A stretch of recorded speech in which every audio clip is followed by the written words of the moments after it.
सभी विद्यार्थियों को नमस्ते। विद्यार्थियों, आज हम इस वीडियो के अंतर्गत राजस्थान स्टेट ओपन स्कूल कक्षा 10 में जो सामाजिक विज्ञान विषय है उसका चैप्टर नंबर 3 पढ़ेंगे, प्राचीन भारत और विश्व। इससे पहले इस विषय के 2 चैप्टर पढ़ाए हैं, तो उसके वीडियो आप इसी चैनल पर जाके देख सकते हो और वहाँ से आप पढ़ सकते हो। तो पढ़ते हैं प्राचीन भारत और विश्व। देखो, प्राचीन भारत और विश्व में इस पाठ के अंदर बता रखा है कि जो हमारा विश्व है, हमारा भारत है, वो विश्व में क्या स्थान रखता है, कहाँ कहाँ जो हमारे भारतीय जो परंपराओं का जो है प्रसार हुआ है ना, तो किस तरह से हमारे अन्य देशों के साथ हमारे संबंध रहे हैं, वो इस पाठ के अंतर्गत हम देखेंगे। परिचय।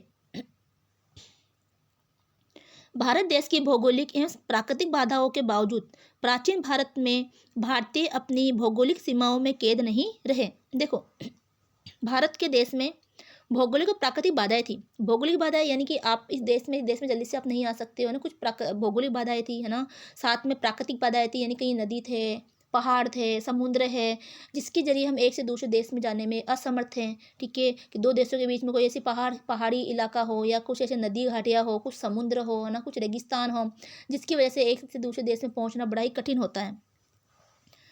उन्होंने अपने अदम्य साहस का परिचय देते हुए दूरस्थ प्रदेशों में भारतीय राजनीतिक, व्यापारिक व सांस्कृतिक केंद्रों की स्थापना की तथा अनेक देशों को अपने सांस्कृतिक प्रभाव में लिया।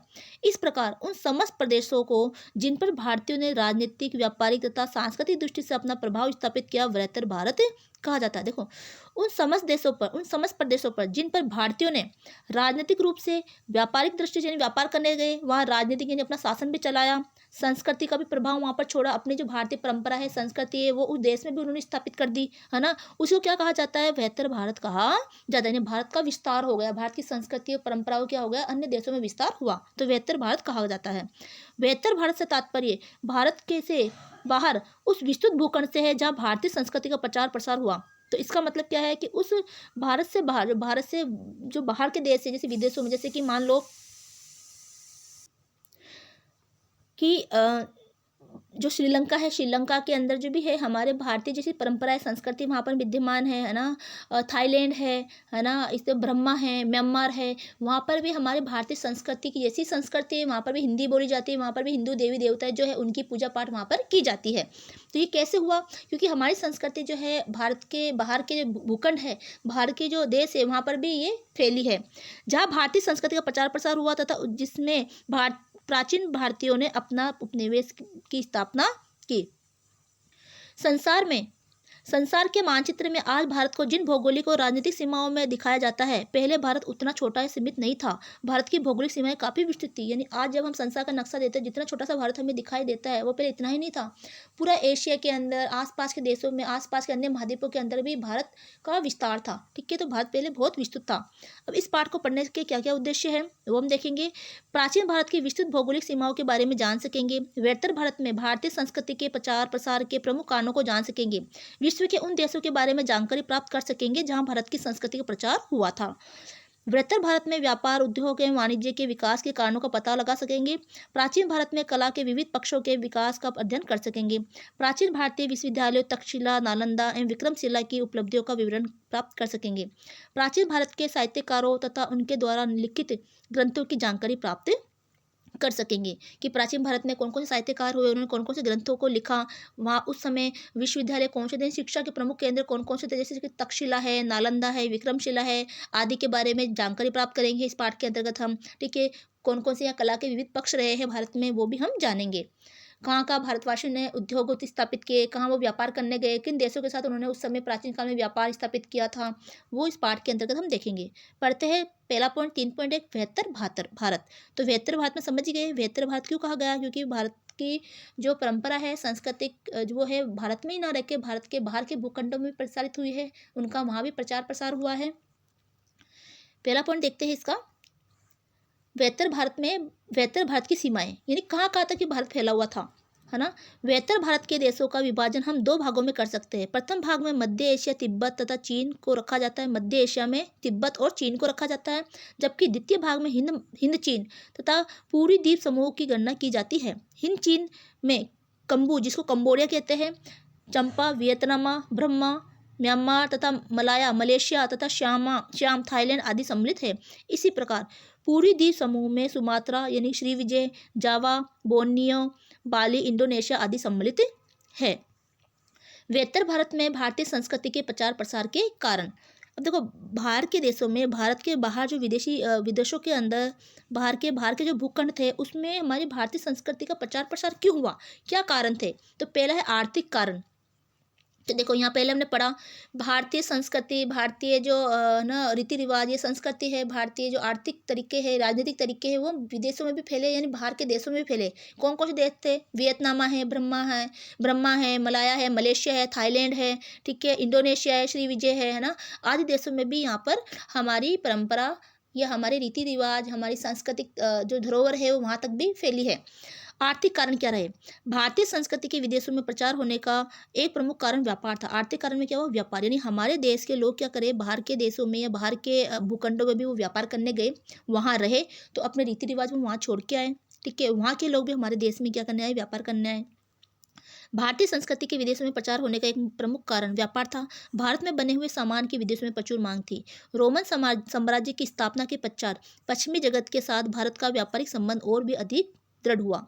यूनानी ग्रंथ पेरिप्लस ऑफ द इरिथ्रियन सी पुस्तक से पता चलता है कि अनेक भारतीय व्यापारी व्यापारिक दृष्टिकोण से अरब सागर के कुछ द्वीपों में बसे गए। देखो क्या हुआ कि भारत के जो व्यापारी है वो अपने सामान को बेचने के लिए विदेशों में गए, क्योंकि विदेशों में भारतीय सामान की प्रचुर मांग थी, ठीक है, तो अरब देशों में भी वो गए, और कुछ भारतीय जो व्यापार करने के दृष्टिकोण से उन जो कि अरब सागर के कुछ द्वीप है वहीं पर वो बस गए, और वहाँ पर उन्होंने अपना बिजनेस वगैरह शुरू कर लिया। धार्मिक कारण। प्राचीन भारत में अनेक ऐसे शासक और धर्माचार्य हुए जिन्होंने अपने धर्म प्रचार के लिए अपने अनुयायियों को बड़ी संख्या में विदेशों में भेजा। तो प्राचीन भारत में अनेक ऐसे शासक हुए, जैसे अशोक है, सम्राट अशोक ने जो अपने पुत्र है ना, उनको भी वो श्रीलंका भेजा था, विदेशों में उन्होंने अपने धर्म का प्रचार करने के लिए उन्होंने भेजा था। ऐसे शासकों में सम्राट अशोक या कनिष्क का नाम उल्लेखनीय है। भारत में बहुत से बौद्ध भिक्षु धर्म प्रचार के उद्देश्य से हिमालय पर्वतमाला को लांघकर और समुद्र को पार कर सुदूर देशों में गए। तो भारत में बहुत से बौद्ध भिक्षु भी थे जो अपने धर्म का प्रचार करने के लिए हिमालय पर्वत को लांघकर, है ना। अगर हमारे भारत की स्थिति हम देखें, अगर आपने भूगोल पढ़ा है तो भारत की स्थिति में यहाँ पर जो उत्तरी एरिया वो क्या है, भारत की स्थिति में उत्तरी जो एरिया है हमारा वो हिमालय पर्वत है, और हिमालय पर्वत को लांघकर चीन वगैरह, है ना, बाकी के देशों में भी वो गए। तो इन पर्वतों को लांघकर भी वो, है ना, अन्य देशों में अपने धर्म के प्रचार के लिए गए। तो भारत से बहुत से बौद्ध भिक्षु धर्म प्रचार के उद्देश्य से हिमालय पर्वतमाला को लांघकर और समुद्र को पार कर सुदूर देशों में गए। सुदूर यानी बहुत दूर दूर के देशों में गए। धर्म प्रचारकों ने विदेशों में मात्र धर्म का ही नहीं बल्कि भारतीय सभ्यता और संस्कृति का भी प्रचार प्रसार किया। अब वो धर्म का ही प्रचार नहीं कर रहे, है ना, अपने धर्म का ही प्रचार प्रसार नहीं कर रहे, बल्कि भारतीय सभ्यता कैसी है, भारतीय संस्कृति कैसी है, उसका भी उन्होंने वहाँ पर प्रचार प्रसार किया। अगला है राजनीतिक कारण।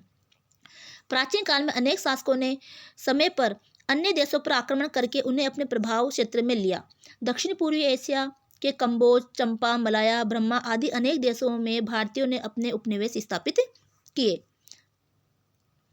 इन सब कारणों के अतिरिक्त भारत की भौगोलिक स्थिति भी इस प्रकार की है कि भारत एशिया महाद्वीप के दक्षिणी भाग के मध्य में स्थित है, जिससे अन्य देशों के साथ संबंध रहना स्वाभाविक है। तो भारत के जो एशिया महाद्वीप है उसके बीच में, दक्षिण में, मध्य में स्थित है। इसी कारण आसपास के अन्य जो भी जो महाद्वीप है, अन्य कोई जो भी द्वीप है, अन्य कोई भी देश है, उनके साथ उन्होंने अपना संबंध स्थापित करना आसानी उसको रही। और साथ में भारत ने अन्य दो देशों पर भी उस समय जो राजाएं थे, शासक थे, उन्होंने अन्य जो देश है उनको भी अपना उपनिवेश बनाया, यानी उन पर भी उन्होंने शासन किया है। तो वहाँ पर भी उन्होंने अपने संस्कृति का प्रचार प्रसार किया, है ना। कुछ बौद्ध धर्म के भिक्षु थे, बौद्ध धर्म का प्रचार करने वाले थे, उन्होंने अपने धर्म का तो प्रचार किया ही अन्य देशों में, विदेशों में, साथ में ही अपने भारतीय संस्कृति और सभ्यता का भी उन्होंने वहाँ पर प्रसार किया।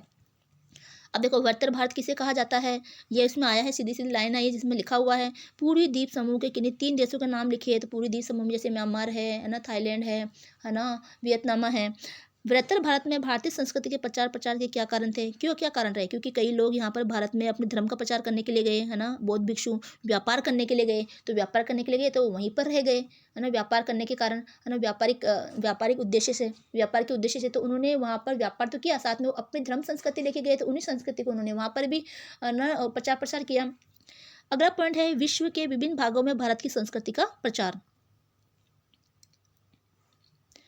वसुधैव कुटुंब की भावना से प्रेरित होकर बहुजन हिताय की दृष्टि से भारत के निवासी समय समय पर देश की सीमाओं को लांघते हुए अपने ज्ञान विज्ञान की संपत्ति को उन्मुक्त हाथों से बांटने के लिए दूसरे देशों में पहुंचते रहे हैं। उनमें से कुछ निम्न है, कुछ प्रमुख निम्न है। देखो, वसुधैव कुटुंबकम, हमारे भारतीयों की क्या भावना है कि वसुधैव कुटुंबकम यानी पूरी पृथ्वी हमारा कुटुंब है, यानी हमारा पूरी पृथ्वी हमारा क्या है, परिवार है। ठीक है, इसी भावना के रहते हुए जो भारत के जो निवासी है वो समय समय पर देश की सीमाओं को लांघते हुए यानी हमारे देश से बाहर अपने ज्ञान विज्ञान को की संपत्ति जो है, अपने ज्ञान विज्ञान की जो भी संपत्ति हमारे भारत में अपने ज्ञान है, विज्ञान है, इसी समय जो भी ज्ञान है उनको वो अन्य देशों में भी बांटते रहे और वहाँ पर भी उन्होंने पहुँचाया। उनमें से कुछ कौन से हैं? जैसे कि मध्य एशिया में भी गए, तो जैसे चीन है, भारत तथा ईरान के बीच स्थित प्रदेश को मध्य एशिया कहा जाता है। मध्य एशिया किसे कहते हैं? चीन, भारत और ईरान। चीन और भारत ईरान का जो इलाका है उसको मध्य एशिया कहा जाता है। इस प्रदेश में खोतान यानी कि खोतुम्ब, कुरफान, कारा शहर, अग्निदेश, कूचा यानी कूची आदि स्थलों पर भारतीय संस्कृति का प्रभाव था। मध्य एशिया के दक्षिणी राज्यों तथा भारत के उत्तरी पश्चिमी भाग के बीच व्यापारिक संपर्क होने के कारण वहाँ भारतीय उपनिवेशों की स्थापना हुई। खोतान दक्षिणी मार्ग पर सबसे बड़ा व्यापारिक तथा भारतीय संस्कृति का प्रमुख केंद्र था। तो खोतान क्या है? दक्षिणी मार्ग पर सबसे बड़ा व्यापारिक तथा भारतीय संस्कृति का प्रमुख केंद्र था। फाइयान तथा हेंगस्वान नामक चीनी यात्री खोतान के मार्ग से ही भारत आए थे और उन्होंने यहाँ पर उस समय बौद्ध धर्म के सैकड़ों भव्य मंदिर होने की बात लिखी है। तो उन्होंने अपने ग्रंथों में है वो अन्य भारत में लिखा कि यहाँ भारत में अनेक सैकड़ों बौद्ध धर्म के जो मंदिर है ना, भव्य मंदिर है, उनकी बात उन्होंने अपने ग्रंथों में लिखी। खोतान खोतान में बौद्ध धर्म की महायान शाखा के अनुयायी अधिक संख्या में रहते थे। खोतान के समान ही उत्तरी मार्ग पर स्थित कुंचा महत्वपूर्ण और शक्तिशाली भारतीय उपनिवेश था। कूचा के प्राचीन नरेश सुवर्ण पुष्प, हरि पुष्प, हरदेव जैसे भारतीय नाम धारण करते थे। तो देखो, सुवर्ण कूचा के जो भारतीय जो कूचा के जो नरेश थे वो सुवर्ण पुष्प है, हरि पुष्प है, हरदेव आदि जो भारतीय नाम है उनको ही वो धारण करते थे। यहाँ पर सैकड़ों की संख्या में स्तूप और मंदिरों का निर्माण किया गया था और यहाँ के विहारों में संस्कृत की शिक्षा दी जाती थी। अब देखो, संस्कृत कहाँ की भाषा है? भारत की भाषा है, तो वहाँ पर भी कूचा में भी संस्कृत की शिक्षा दी जाती थी। इसका मतलब ये निकलता है कि वहाँ पर भी जो है वो भारतीय शिक्षा और संस्कृति का प्रचार प्रसार था। भारतीय संगीत तथा चिकित्सा का भी वहाँ के निवासियों को ज्ञान था। कारा शहर भारतीय सभ्यता का एक अन्य प्रमुख केंद्र था। उसे अग्निदेश भी कहा जाता था। उसके राजाओं के नाम इंद्रार्जुन, चंद्रार्जुन आदि थे। कारा शहर कनिष्क के साम्राज्य का महत्वपूर्ण भाग था।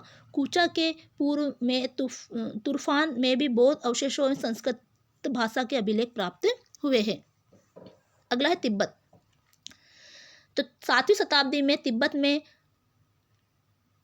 सन्नोस्रांग नेम्पो नामक शक्तिशाली राजा हुआ। उसी के समय तिब्बत में बौद्ध धर्म का प्रचार हुआ। भारत में अनेक विद्वान तिब्बत जहाँ पहुँचे तथा उन्होंने बौद्ध ग्रंथों का तिब्बती भाषा में अनुवाद किया। तो भारत के अनेक जो है ना जो ग्रंथ है वो तिब्बत गए है ना, तो अनेक जो यहाँ के विद्वान है वो तिब्बत गए और उन्होंने क्या किया, वहाँ के जो बौद्ध ग्रंथ है तिब्बती भाषा का उसका उन्होंने वहाँ पर अनुवाद किया।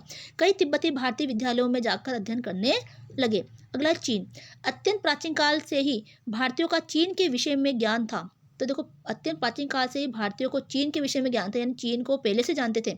महाभारत मुनि स्मृति में चीन का उल्लेख मिलता है।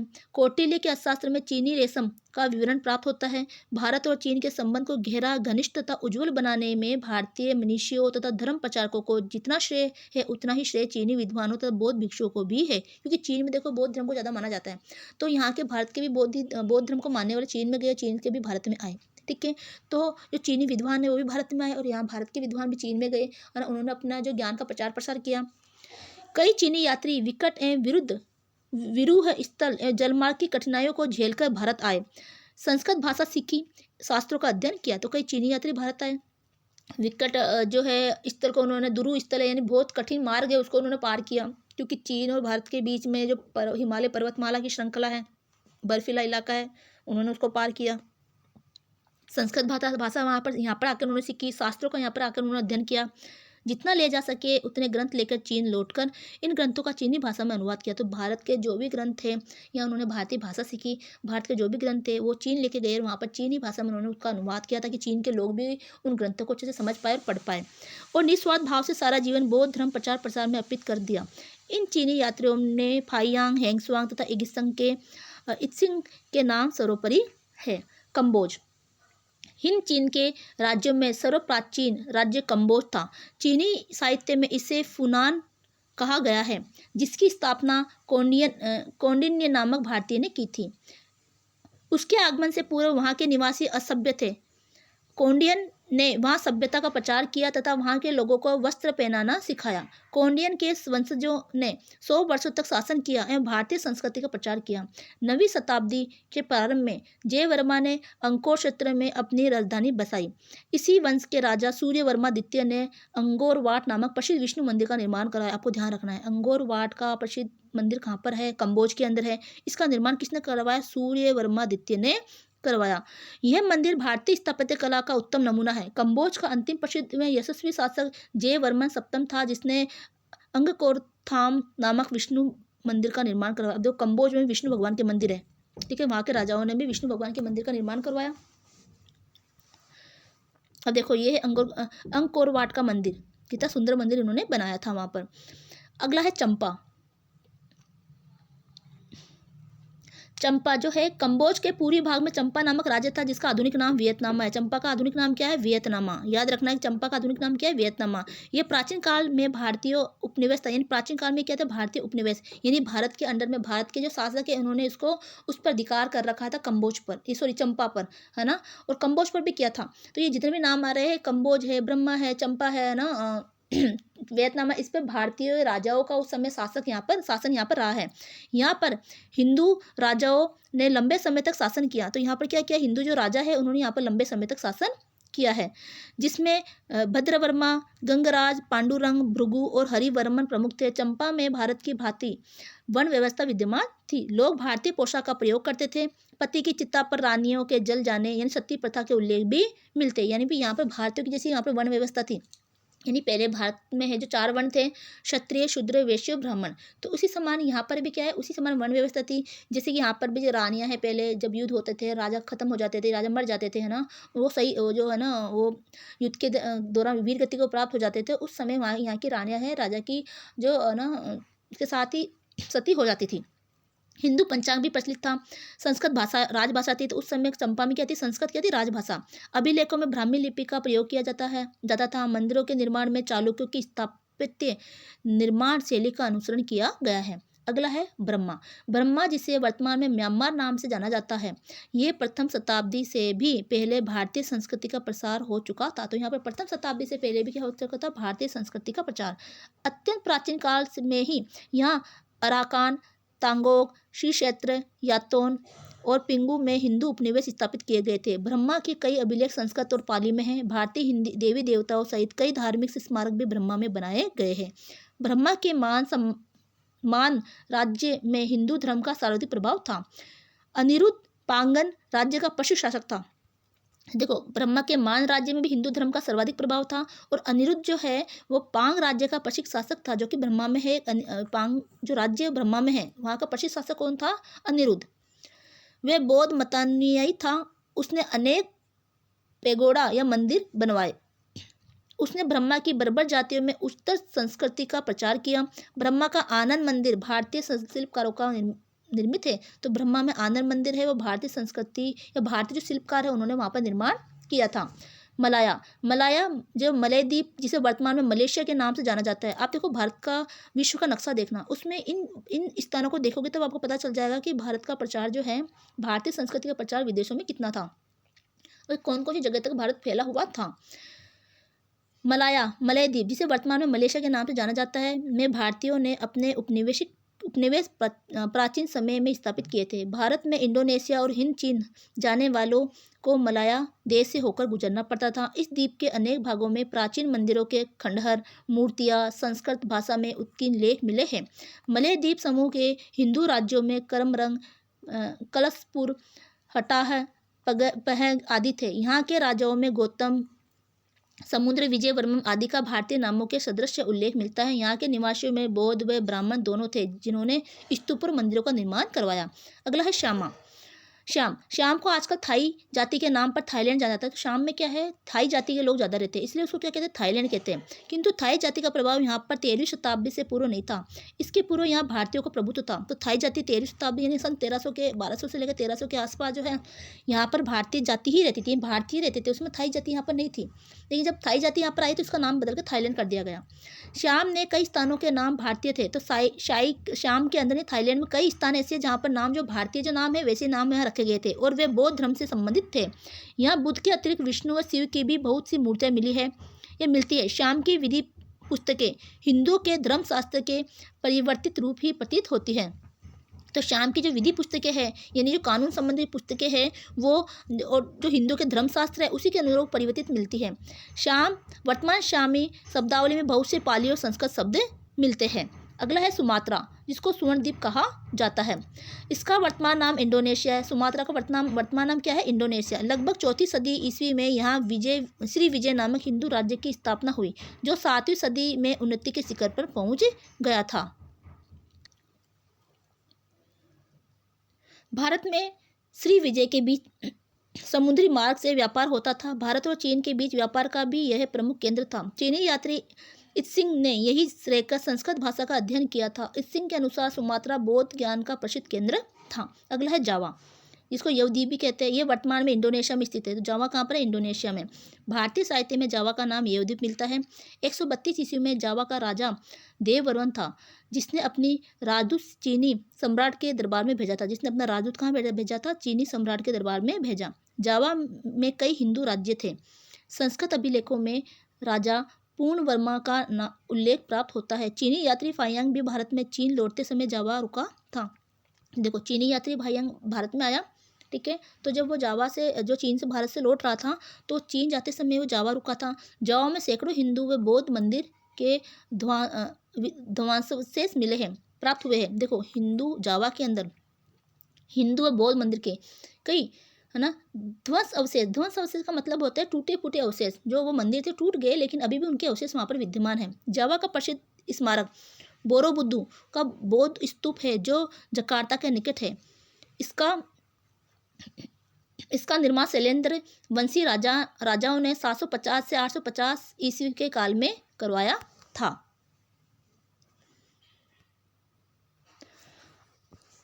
भारतीय कला, साहित्य, भाषा, वर्ण व्यवस्था, त्योहार, रीति रिवाज, प्रत्येक क्षेत्र का व्यापक प्रभाव जावा में देखा जा सकता है। देखो, भारतीय कला है, साहित्य है, भाषा, वर्ण व्यवस्था, त्योहार है, रीति रिवाज है, उसका जो प्रभाव है वो जावा में भी देखा जा सकता है। अगला है बोर्नियो से कई संस्कृत लेख मिलते हैं, जिसमें मूलवर्मा नामक हिंदू शासक का उल्लेख मिलता है। अभिलेखों से स्पष्ट हो जाता है कि बोर्नियो के अधिकांश निवासी ब्राह्मण थे तथा वहाँ भारतीय संस्कृति का व्यापक प्रचार प्रसार था।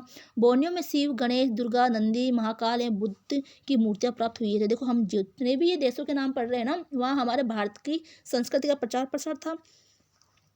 बाली द्वीप भी इंडोनेशिया में स्थित है। सुदूर पूर्व में स्थित यह एकमात्र उपनिवेश है जिसने पर्याप्त मात्रा में अपनी प्राचीन संस्कृति और सभ्यता को अब भी अक्षुण्ण रखा है। यानी आज भी वहाँ पर बाली द्वीप जो है इंडोनेशिया, आज भी वहाँ पर भारतीय संस्कृति और परंपरा जो पहले थी वैसी की वैसी वहाँ पर बनी हुई है। यहाँ पर इस्लाम का प्रभाव अधिक नहीं पड़ा, फलते आज भी हिंदू धर्म व संस्कृति के अवशेष यहाँ विद्यमान हैं। यहाँ आज भी विष्णु, शिव, गणेश और दुर्गा की मूर्तियाँ मिलती है। अगला है लव देश, जिसको लाओस कहते हैं। भगवान राम के पुत्र लव के नाम से एक नगरी लवपुरी है। लव देश के आदि देवता भद्रेश्वर है। कभी यहाँ पर शैव धर्म का व्यापक प्रभाव था। लव देश का प्रथम राजा श्रुतवर्मन था। इसका पुत्र श्रेष्ठवर्मन था, जिसने श्रेष्ठपुर नाम से नगर बसाया। वर्ष प्रतिपदा तथा विजयदशमी कभी यहाँ के लोकप्रिय त्योहार थे। यहाँ सालीवाहन संवत्सर प्रचलित था, जिसका प्रभाव आज भी है। उपरोक्त विवरण से स्पष्ट होता है कि भारतीय सभ्यता और संस्कृति के प्रचारकों ने विश्व के कोने कोने में पहुंचकर अपनी सभ्यता, संस्कृति, भाषा, जीवन शैली एवं रीति रिवाजों का प्रचार किया एवं वसुधैव कुटुंबकम की भावना को चरितार्थ किया। तो इस तरह से जो भारतीय जो कई प्रचारक हुए, जिन्होंने भारतीय संस्कृति सभ्यता को हमारे अन्य देशों के कोने कोने तक पहुंचाया और भारतीय संस्कृति है, सभ्यता, भाषा और भारत की जो जीवन शैली है, रीति रिवाज है, उनको भी वहाँ पर प्रसारित किया। इस तरह से वसुधैव कुटुंबकम की भावना चरितार्थ होती है। इससे पता चलता है कि हमारा पूरा ही विश्व हमारा क्या है, कुटुंब है। इस पूरी पृथ्वी हमारी कुटुंब है। इसकी भावना इन चीज़ों से प्रतिपादित होती है कि अलग अलग देशों के अंदर भारतीय संस्कृति का प्रचार प्रसार हुआ है। अब है व्यापार भारत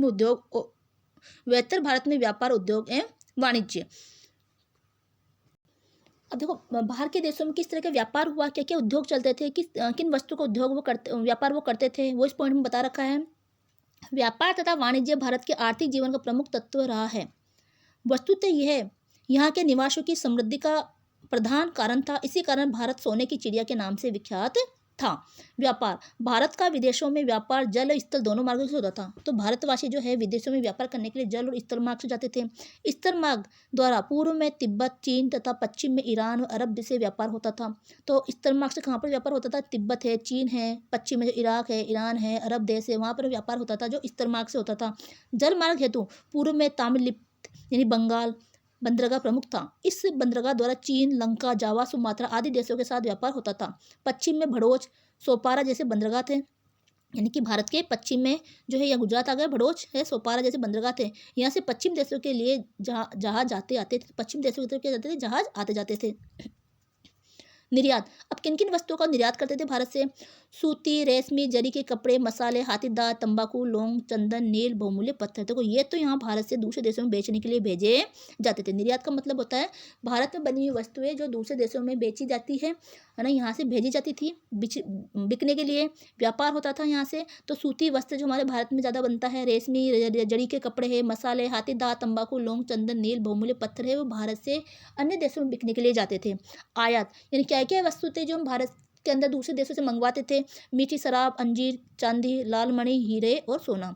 भारत के वस्त्र, प्रसाधन यानी सौंदर्य संबंधी सामग्री होती है, आभूषण आदि की पश्चिम देशों के बाजार में भारी खपत थी। इन सामग्रियों के बदले में भारत में बड़ी मात्रा में सोना आता था। तो उस समय लेन देन किससे होता था? सोने से। आज हम जैसे रुपयों से लेन देन करते हैं, उस समय सोने से होता था। तो इसलिए जो वस्तुएं यहाँ से बाहर बिकती थी तो उसके बदले भारत को क्या मिलता था? सोना मिलता था, है ना। वस्तुओं को बेचने के बदले सोना वो लाते थे, इसीलिए भारत को सोने की चिड़िया कहा गया। उद्योग, भारत का वस्त्र उद्योग बहुत ही उन्नत था। सर्वोत्तम रेशमी कपड़े बनारस में बनाए जाते थे। अति उच्च कोटि का सूती कपड़ा मदुरा में तैयार किया जाता था। बंगाल का मलमल विश्व भर में प्रसिद्ध था। मलमल के दस्तकारों की कला का परिचय इस तथ्य से उजागर होता है कि एक मलमल का थान जो 20 गज लंबा तथा 1 गज चौड़ा होता था, उसे अंगूठी में से निकाला जा सकता था। मलमल का कपड़ा हमारे सिर्फ भारत में बनता था। तो यहाँ के जो दस्तकार थे, यानी जो मलमल का कपड़ा बनाने वाले जो कलाकार थे, है ना, तो इस कला का परिचय इससे होता है कि 20 गज लंबा कपड़ा और 1 गज चौड़े कपड़े को एक अंगूठे के भीतर से निकाला जा सकता था। तो इतना कोमल वो कपड़ा होता था। धातु व्यवसाय भी उन्नत था। तरह तरह की धातुएं निकालकर, गलाकर, ढालकर अनेक प्रकार के बर्तन, अस्त्र शस्त्र, आभूषण और मूर्तियां बनाई जाती थी। रतन जड़ित स्वर्णाभूषण अत्यंत सुंदर एवं आकर्षक होते थे। जोहरी रत्नों के परीक्षण से परंपरागत होते थे। तो जोहरी रत्न क्या होते थे? रत्नों के परीक्षण में परंपरागत होते थे, पारंगत होते थे। तो जोहरी है यानी कि या जो सुनार वगैरह होते थे, वो रत्नों के परीक्षण में, यानी कि जो रत्न है उसको वो अच्छे से जांच परख लेते थे, उसमें वो बड़े ही पारंगत होते थे। हाथी दांत का शिल्प भी उन्नत था। हाथी दांत का फर्नीचर बनाने और सजाने तथा मुहर निर्माण उद्योग भी सुविकसित था। तो हाथी दांत से क्या बनाते थे? फर्नीचर बनाते थे, सजाने के सामान है, मुहर है आदि का उद्योग भी यहाँ पर विकसित था। 500 की बैठक क्षमता के जहाज भी बनाए जाते थे। तो यहाँ पर उस समय 500 लोग बैठ सकते ऐसा जहाज भी उस समय बनाया गया था। अन्य उद्योगों में लकड़ी का व्यवसाय, लोहार का व्यवसाय, चमड़ा उद्योग, चीनी है, नमक है, नील उत्पादन आदि उद्योग उन्नत अवस्था में थे। उद्योग धंधों की विकसित अवस्था भारतीय प्रौद्योगिकी तकनीकी कुशलता की परिचायक है। अगला है वाणिज्य एवं आर्थिक संस्थाएं। तो कौन कौन सी यहाँ पर वाणिज्य और आर्थिक संस्थाएं हुई है? तो प्राचीन भारत में प्रारंभिक काल में व्यापार वस्तु विनिमय द्वारा होता था। वस्तु विनिमय मतलब वस्तु के बदले वस्तु। हमारे पास कोई वस्तु थी, हमने बेची और उसके बदले हमें वस्तु मिली। बाद में सिक्कों का प्रचलन हो गया। व्यापारिक लेन देन का काम सिक्कों से होता था। तो आज भी सिक्कों से होता है। आज भी हम कोई वस्तु खरीदने जाते हैं तो हमें पैसे या मुद्रा देनी पड़ती है। स्वर्ण का सिक्का निष्क, चांदी का सिक्का धरण। देखो सोने का सिक्का क्या कहलाता था? निष्क, और चांदी का सिक्का धरण कहलाता था। तांबे का सिक्का मास्क तथा काकरनी कहलाता था। श्रेणी या निगम, शिल्पियों एवं व्यवसायियों के संघ होते थे। तो देखो आज भी व्यापारिक संघ होते हैं, तो वैसे ही उस समय भी शिल्पियों और व्यवसायियों के संघ होते थे, जिन्हें श्रेणी या निगम कहा जाता था। अपने व्यवसाय की देखभाल के अतिरिक्त ये श्रेणियां स्थानीय प्रशासन में भाग लेती थी, बैंक का कार्य करती थी तथा दान पुण्य एवं जनहित का कार्य करती थी। अब ये कुछ पाठागत प्रश्न है। तो देखो ये श्रेणियां क्या काम करती थी कि व्यापारिक जो संघ थे वो कुछ श्रेणियां जो प्रशासन में भाग भी लेती थी, बैंक का कार्य भी करती थी, यानी कि व्यापार शुरू करने के लिए लोन वगैरह देना है, कुछ दान पुण्य करना है, लोगों के हित के लिए भी कार्य, इन्हें दान वगैरह ये देती थी। अब पाठ संबंधी कुछ प्रश्न है कि क्षेत्र का मलमल विश्व भर में प्रसिद्ध था, तो बंगाल के बारे में पढ़ा था। निष्क नामक सिक्का किस धातु से बना था? निष्क सोने से बनता था। श्रेणी के मुख्य कार्य क्या थे? तो ये श्रेणी के कार्य थे, अभी हमने पढ़ा, ये श्रेणी के कार्य थे। ठीक है, श्रेणी के कार्य हो गए। तो अब है अगला प्राचीन भारत की कला। तो प्राचीन भारत की कला के बारे में हम अगले वीडियो में देखेंगे, वरना ये वीडियो बहुत बड़ा हो जाएगा। तो उम्मीद है कि ये वीडियो आपको मतलब ये वीडियो आपको पसंद आएगा, पाठ समझ में आ रहा होगा। तो वीडियो को ज़्यादा से ज़्यादा लाइक करें, शेयर करें और साथ में चैनल को सब्सक्राइब करें, बेल आइकन को जरूर दबाएं, ताकि आपको आने वाली वीडियो की नोटिफिकेशन मिलती रहे। मिलते हैं अगले वीडियो में, तब तक के लिए जय हिंद, जय भारत।